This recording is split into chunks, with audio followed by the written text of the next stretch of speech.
నమస్కారం అండి అందరికీ. ఈరోజు మన నంద్యాల సార్కి కోఆపరేటివ్ బ్యాంక్ చైర్మన్ గారు ఆ సార్కి ఇవ్వడం మనకు చాలా సంతోషంగా ఉంది. ఎందుకంటే ఇది సెకండ్ టైం సార్ ఇది ఎన్నికవ్వడం, అది ఆ సార్లు ఎంత గొప్పతనం లేకపోతే గమనించి ఇది సెకండ్ టైం ఇస్తారు. అది ఇప్పుడు నెల్లూరు ప్రజలందరూ అది గమనించాల్సిందిగా కోరుతున్నాను. అదేవిధంగా ఈ బ్యాంకు లో మా ఫాదర్ మదీనావాస్ కంపెనీ అకౌంట్స్ అన్ని ఈ బ్యాంక్ లోనే దాదాపు 50 years నుంచి కంటిన్యూగా మనం దీనికి సపోర్ట్ చేస్తూ వస్తున్నాం. సార్ ఇక్కడ ఈసారి ఎన్నుకోవడం నాకు చాలా ఆనందంగా ఉంది. ఎందుకంటే మన షోరూమ్ ఎదురుగానే బ్యాంక్ ఉంది కాబట్టి మనకు చాలా ఆనందం. ఈరోజు ఒక పండుగ వాతావరణం లాగా ఉంది. ఇక్కడ అందరూ చేరుకున్నాం. ఎల్సీ రమణారెడ్డి గారు అయితే కానీ మన 36 డివిజన్ ఇన్ఛార్జ్ రసూల్ గారు అందరూ ఇక్కడ చేరుకున్నారు. సో ఇక్కడ ఈరోజు ఒక మంచి గొప్ప రోజు అని చెప్పేసి నేను భావిస్తున్నానండి. Thank you. డిసిబి చైర్మన్ గా రెండోసారి నేను పదవి బాధ్యతలు తీసుకోవడం జరిగింది.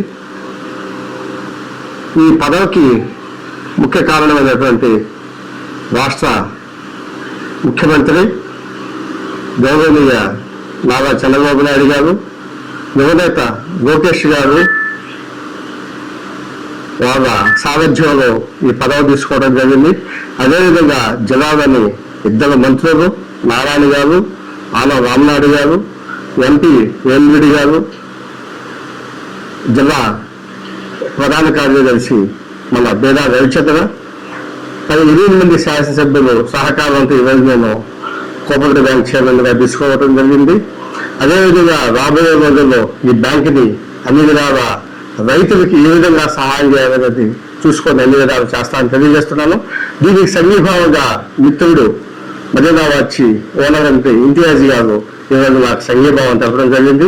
అదేవిధంగా మా ఎల్సీ రమణారెడ్డి గారు, మిత్రుడు రసూల్ గారు, ఉస్మాన్ గారు సంఘీభావంగా మనకి ఇంతియాజ్ ద్వారా వచ్చినటువంటి వారికి ధన్యవాదాలు తెలియజేసుకుంటున్నాను. అదేవిధంగా జిల్లా ప్రజలకి మీ ఛానల్ కూడా నేను అభినందనలు తెలియజేసుకుంటూ సెలవు తీసుకుంటున్నాను.